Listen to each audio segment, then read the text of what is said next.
China Trade by S.J. Rozan. Narrated by Christine Marshall. Chapter 1. I jumped a pothole in Canal Street as I dashed between honking cars and double-parked ones. A cab driver trying to beat the light screeched on his brakes and cursed me, luckily in a language I don't speak. Pinballing along the sidewalk, from fish seller to fruit merchant to sidewalk mahjong game, I charged up Canal and down Mulberry. I pushed my way through the throngs of shoppers, who are mostly local this time of year because Christmas is over, but we're coming up on Chinese New Year.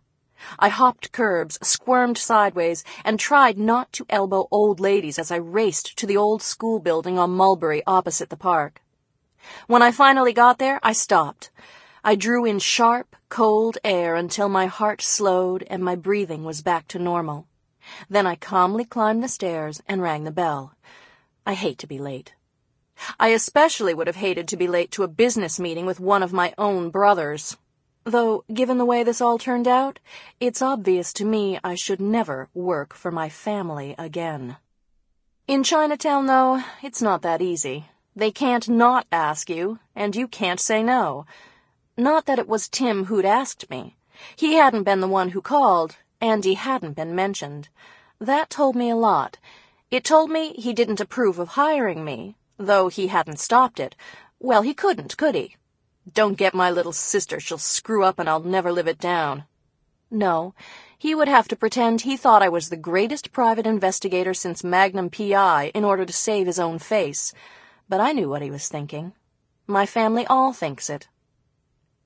The heavy wooden door, left over from when the building actually was a school, swung open. Well, maybe swung is too ambitious a word. It was more like it moved grudgingly aside. Nora Yin, 1 foot holding the grumpy door, stepped forward, took my arm, and steered me in. "Hi, Lydia. Thanks for coming so fast." She gave me a real, if worried, smile. Nora was tall for a Chinese woman, and broad-shouldered. She'd been a year ahead of me in high school.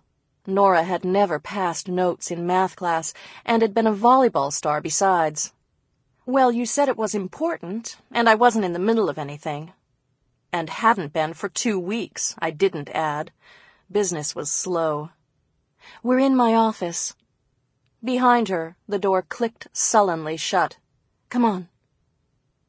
The building was the headquarters of Chinatown Pride, a group of community organizers, social service deliverers, and general troublemakers. I liked them a lot. Their offices were on the 3rd Sample complete. Ready to continue?